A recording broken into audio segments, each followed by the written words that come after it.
jours. Il y a longtemps que j'ai fait ça. Écouter quelque chose et en même temps parler, parce que je parle beaucoup toute seule. Alors, des fois, c'est vachement drôle. En général, ça se passe mal, c'est souvent des fiascos, parce que on ne sait pas dire quelle est la part qui revient à la parole des experts, quelle est la part qui revient à la discussion publique, quelle est la part qui revient à la décision politique. Donc ça crée beaucoup de confusion. Vous dites dans votre livre, Étienne Klein, plus un objet technologique est complexe, notre smartphone par exemple, plus son usage tend à se simplifier. Est-ce que ça veut dire que c'est nous qui le possédons, ce smartphone, ou c'est lui qui nous possède? C'est plutôt lui qui nous possède. Quand les philosophes des Lumières ont voulu écrire l'encyclopédie de d'Alembert et Diderot à la fin du XVIIIe siècle, ils ont illustré tous les articles par des planches, des dessins, des illustrations qui montraient comment fonctionnaient les objets techniques de l'époque. Et leur pari, c'était que la technique, en devenant familière dans la vie quotidienne du peuple, comme ils disaient, sera vectrice de pédagogie scientifique. C'est-à-dire, si on utilise des objets techniques, on comprendra implicitement les principes scientifiques qu'ils ont rendus possibles. Donc la technologie, la technique, nous apprendra la science. Ça a peut-être été vrai à certaines époques, mais c'est faux aujourd'hui, puisque un téléphone portable, c'est l'objet le plus complexe qui existe compte tenu de sa taille, qui est faible. Un robot, c'était un robot pour mettre les choses en place. Ce qui n'empêche pas de le faire fonctionner correctement. C'est un outil. Et si j'envoie un message en tapant sur mon écran, ouais, j'ai vu un curé qui a dit qu'Internet, c'était Dieu. Comment les lettres apparaissent, quand j'appuie sur envoyer, par où passe le message que j'envoie en Australie, par un satellite, par des fibres optiques. Il y a vachement chez les gens qui aiment beaucoup la technologie, tout ça. Ils s'appliquent avec ça. Là, je suis témoin que ça allait. En tout cas, moi, je suis allergique à la connerie parce que la pensée algorithmique, la technologie dans l'humain, comme ça les rend complètement inhumains. Ils sont disons que la pensée algorithmique, elle est purement logique. Or, la pensée, c'est aussi la dimension contrefactuelle, c'est-à-dire de poser des questions du type qu'est-ce qui se passerait si on fait un pas de côté, on trouve un moyen de faire en sorte que le monde décoïncide de ce qu'il nous montre. L'intelligence artificielle peut le faire, ça. Elle a commencé. C'est pas normal quand on met ça à notre insu. C'est pour les déclarer en France. Il n'y a pas à voir. Alors, on nous dit ferme ta gueule, ferme ta gueule. Et quand même, c'est mon corps là. Si j'en dispose de quoi. Ah, ils vont sortir dans très peu de temps. Je vais rentrer ici pour qu'ils nous disent comment il a fait. La compétence. Ça peut être utilisé en bien ou en mal. Les humains l'ont déjà dit. Là, ils m'ont fait un sacré coup de pute. Peut-être. Ça, c'était... Et quand Einstein se pose la question, par exemple, qu'est-ce que je ressentirais si je tombais en chute libre? Si je suis là, vous voyez, tomber en chute libre, ça veut dire tomber dans le vide. Parce que Einstein comprend que s'il tombe dans le vide, et s'il prend un objet, faut dire les mensonges qu'ils disent. Ses lunettes qui n'ont pas la même masse que lui, il lâche l'objet. C'est pas vrai.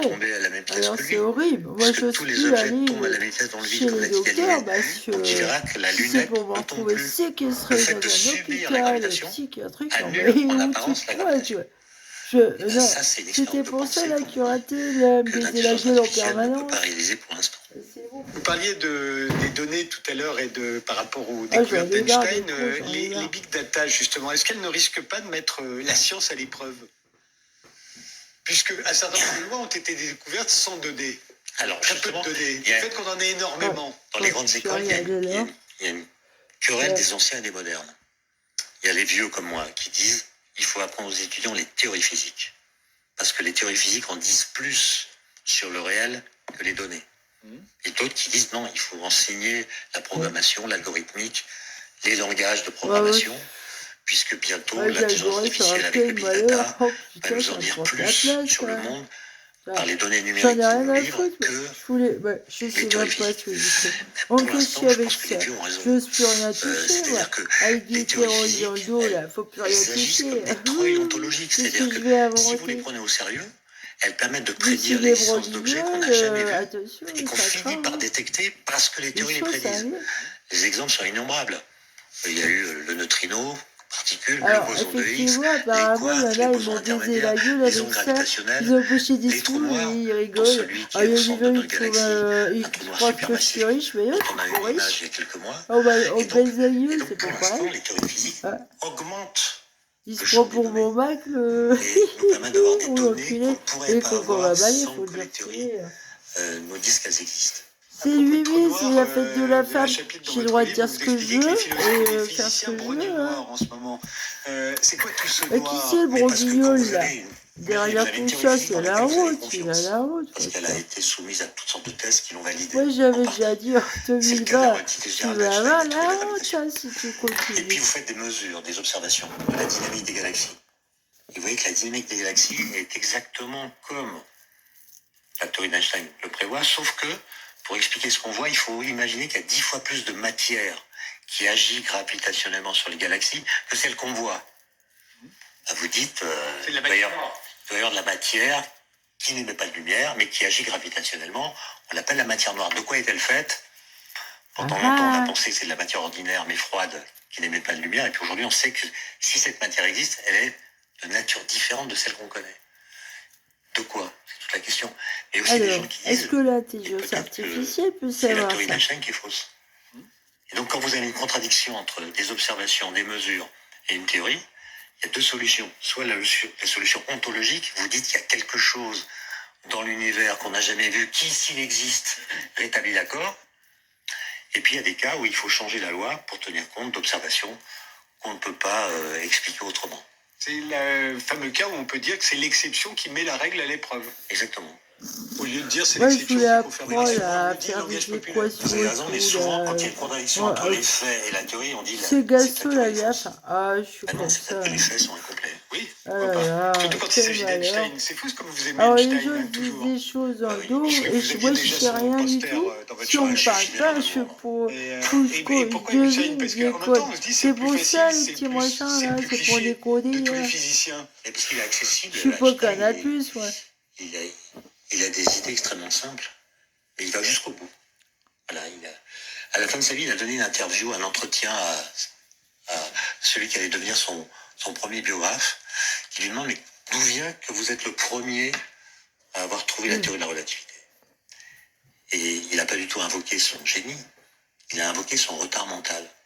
Il a dit, aussi ça joue franchement, parce que moi j'ai des arriérés dans le dos, ouais. Avec un cerveau retard mental. Attention, qu'est-ce qu'il a voulu dire par là? C'était pas... Et la durée avec une montre. Une fois qu'on a compris ça, l'affaire est réglée. Quel valeur qu'il ait dit ça? Il y en a, ils ont dit, oh, je suis lumière. Toute cette émission jusqu'à minuit, Étienne Klein. Finalement, c'est des arriérés. Les arriérés, quoi. Retard mental, je sais pas s'il faut entendre ça dans le sens où, ah bah tiens, ça bug là ou quoi? Non. La police a du mal à recruter. Ça veut dire que il était lent pour apprendre. Sans précédent. On n'a pas le même règle. C'est ça qu'il a voulu dire. Avec Jacques de Maillard et moi, Mathieu je suis plus lente et je suis encore plus ralentie avec tout ce qu'on me fait subir. C'est un rapport de la maladie. Qui le dit. Si vous dormez, sont confrontés à des départs massifs, un phénomène qui s'amplifie depuis 2020, alors qu'elles ont déjà du mal à recruter. Alors pour comprendre le problème, nous avons invité Jacques de Maillard, professeur de sciences politiques à l'université de Versailles-Saint-Quentin. Vous dirigez le centre de recherche sociologique sur le droit et les institutions pénales et vous avez co-dirigé la rédaction du livre Police et société en France qui vient de sortir aux presses de Sciences Po. Mathieu Zogrodski, vous avez contribué à ce livre collectif de près de 400 pages. Vous êtes vous aussi chercheur en sciences politiques, vous êtes l'auteur de Que fait la police? Le rôle du policier dans la société, c'est paru aux éditions de l'Aube, et le co-auteur de Vie ma vie de flic aux éditions Hugo Publishing, c'était signé Juliette Alpha, qui est elle policière. Alors une question préalable avant de revenir sur les conclusions du rapport de la Cour des comptes. La société française est plus que jamais divisée entre ceux qui sont pour la police et ceux qui sont contre la police. Est-ce que ça rend plus difficile votre travail de chercheur? Disons que cette division, c'est vrai qu'elle est très forte dans le sens où vous avez plusieurs vérités qui cohabitent par rapport à ce qu'on disait tout à l'heure. Il y a des collègues qui ont fait des études avec des focus group, c'est-à-dire qu'ils montent la même vidéo et ils font réagir ces focus group. Donc il y a un groupe d'étudiants, un groupe de policiers, un groupe de jeunes non scolarisés. Et en fait, il montre bien que les images sont pas vues de la même façon. Et ça nous dit quelque chose des images que l'on voit actuellement sur les réseaux sociaux autour des violences policières, violences des policiers ou violences contre les policiers. Donc cette dimension-là, elle est particulièrement prégnante. Nous, dans notre travail, je dirais pas qu'elle l'affecte. En revanche, quand on a comme nous voilà, la volonté de mieux comprendre les choses, de la peindre pas en noir et blanc, mais en vert ou gris foncé, ou de faire des propositions de réforme, c'est pas le contexte le plus favorable, parce que la polarisation est très forte. Je note cependant qu'il y a toute une série de points où ça a un peu évolué. Je vois sur les questions des violences policières, par exemple, il y a 1 an, la question a été posée, je crois que c'est par l'Ipsos, c'était à peu près 45% des répondants qui considéraient que c'était une réalité. Maintenant, c'est devenu 55%. Donc, vous voyez, à la fois, effectivement, il y a une polarisation forte, mais il y a aussi des évolutions. Incitation à la haine. Donc, ce rapport de la Cour des comptes... On monte les gens les uns sur les autres tout le temps. Il explique ce record de démissions dans la police et dans la gendarmerie par la concurrence avec les polices municipales qui attirent de plus en plus policiers et gendarmes.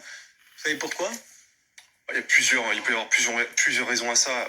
Disons que la problématique de la police et de la gendarmerie, c'est que ce sont des forces nationales. Enfin, la police nationale et la gendarmerie nationale sont des forces nationales. Donc, vous pouvez être affecté un peu partout sur le territoire, y compris dans des endroits où vous ne souhaitez absolument pas ils ont beaucoup travailler. De boulot. Tandis que les polices municipales, c'est du recrutement, je dirais, local. C'est-à-dire qu'une fois que vous choisissez d'aller dans telle ou telle police municipale, vous y restez, avec en plus des propositions salariales qui peuvent différer, des responsabilités qui peuvent différer, des doctrines d'emploi qui peuvent également différer.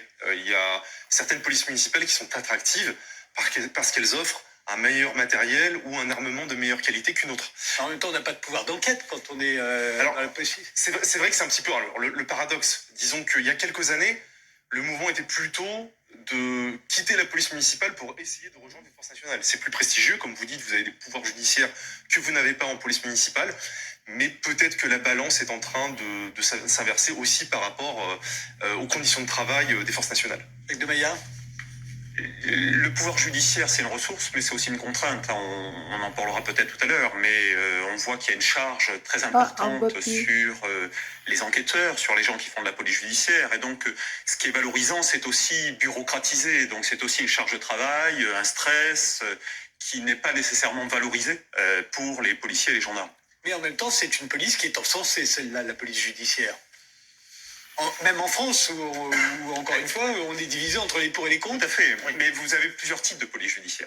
C'est-à-dire que quand on pense police judiciaire, on pense à l'enquêteur prestigieux, on pense au commissaire Maigret, et on pense à la police judiciaire au sens de l'institution direction centrale de la police judiciaire.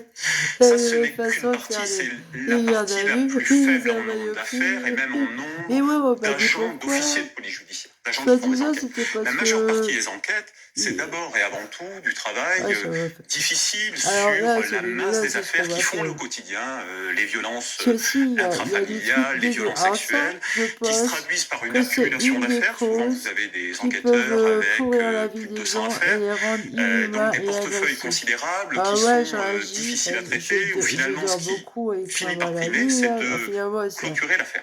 Mais ouais, ils arrivent pas à se diriger avec ça. C'est vrai qu'aux yeux du grand public, la police judiciaire jouit d'un certain prestige.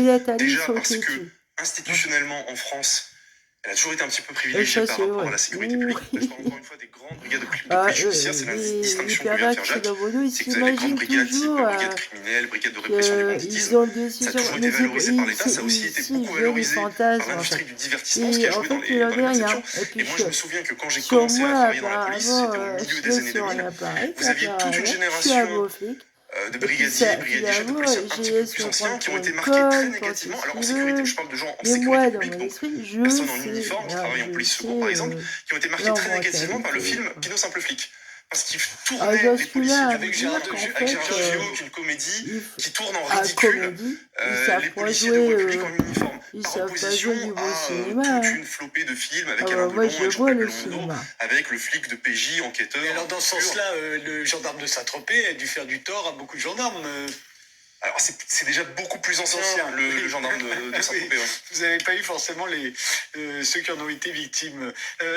Vous, quand je vous dis ce que vient d'annoncer la Cour des comptes, quelle explication trouvez-vous au fait qu'il y ait cette vague de démissions après qu'il y ait eu, après les attentats, on sait que la police et la gendarmerie ont attiré beaucoup de monde. Ouais. Beaucoup de monde a s'engager. Pourquoi est-ce qu'aujourd'hui, mis à part l'explication concernant la police municipale qui serait plus attractive, est-ce qu'il y en a d'autres à vos yeux? Alors, on n'a que des pistes. Un élément intéressant du rapport de la Cour des comptes, c'est que ces départs se font alors qu'il y a eu un travail important sur la dimension salariale. Donc, on peut faire l'hypothèse que la dimension, notamment des rémunérations, c'est pas le problème, n'est pas faisable. Donc, ça renvoie à d'autres questions, qui sont des questions plus complexes, plus qualitatives. Moi, je verrais deux pistes. La première, c'est l'expérience des missions. Entre quelqu'un qui entre dans la police en voulant sauver le monde et qui fait l'expérience au quotidien de toutes les difficultés du travail policier. Donc ça, c'est un élément important avec le stress qui l'accompagne, avec souvent le sentiment d'être des mal-aimés. On a fait des enquêtes où en fait on voit que les policiers se perçoivent comme étant beaucoup plus mal aimés qu'ils ne le sont en réalité. En fait. Donc cette dimension, l'expérience subjective est importante. Elle se croise sans doute avec une dimension plus interne à l'institution. Quand vous rentrez en école de police, vous rentrez dans un cadre qui est très hiérarchisé, très vertical. Et c'est pas nécessairement ce qui est attendu par les jeunes qui entrent, ce sont des pistes, mais on a cette dimension des relations internes avec une aspiration à beaucoup plus d'horizontalité peut être expliquer le fait qu'on ait des déceptions sur les premiers mois, premières années d'expérience du métier. Ils n'ont pas la loi, ils n'ont pas fait des droits, et en plus, ne sont pas des héros dans la réalité. Technologie, et j'imagine que quand on entre dans la police, ça doit être un choc. Parce qu'on y entre justement parce qu'on a des images de héros de fiction. Oui. Mathieu? Oui, alors j'y vais. Alors c'est vrai, il y a aussi un autre pan, je dirais, de l'industrie télévisuelle qui a renforcé cette image. Ce sont tous les reportages et tous les documentaires, vous savez, en immersion au sein de la BAC, au sein de telle ou telle unité, où on montre en fait, on fait un condensé de 6 mois de travail de voie publique, ou d'enquête d'ailleurs, on montre des policiers qui résolvent des problèmes, qui en fait résolvent des enquêtes, interpellent des gens. Le quotidien, quand vous le suivez, comme on le fait avec Jacques depuis des années, c'est-à-dire qu'on accompagne des équipages de police ou de gendarmerie sur le terrain, on va en immersion, vous vous rendez compte qu'en réalité, souvent, les policiers et les gendarmes n'ont pas de solution à proposer aux gens. Ils appellent, il y a eu un vol à l'arraché, ou il y a eu une agression, ou il y a eu une dégradation. Puis en fait, les policiers vont pas pouvoir interpeller tout de suite la personne. La loi les favorise pas. Allez porter plainte au commissariat, et vous avez un requérant ou une requérante déçu par la réponse qui a été apportée. Et en réalité, c'est un décalage pour le public, et c'est un décalage pour les agents eux-mêmes, qui souvent se retrouvent démunis, incapables de fournir une solution, malgré eux, aux personnes qui les sollicitent. Le problème des violences policières, vous l'évoquiez tout à l'heure, Jacques de Maillard, alors c'est nié par les uns, c'est exacerbé pour les autres. Est-ce que ça joue dans le désamour que peuvent avoir les policiers pour leur propre fonction? Oui, ça joue parce qu'en fait, les policiers qui se vivent comme étant les mal-aimés, cette dimension-là, elle est particulièrement forte avec, chez eux, du fait de leur activité, ils ont besoin de se serrer les coudes. Il y a donc, vous êtes dans des univers avec une solidarité collective extrêmement forte. Vous avez besoin de pouvoir compter sur votre collègue. Ce qui fait que vous avez une socialisation et des filtres de perception. Souvent, les policiers voient les images. Je vais refaire une vidéo. Je vais arrêter.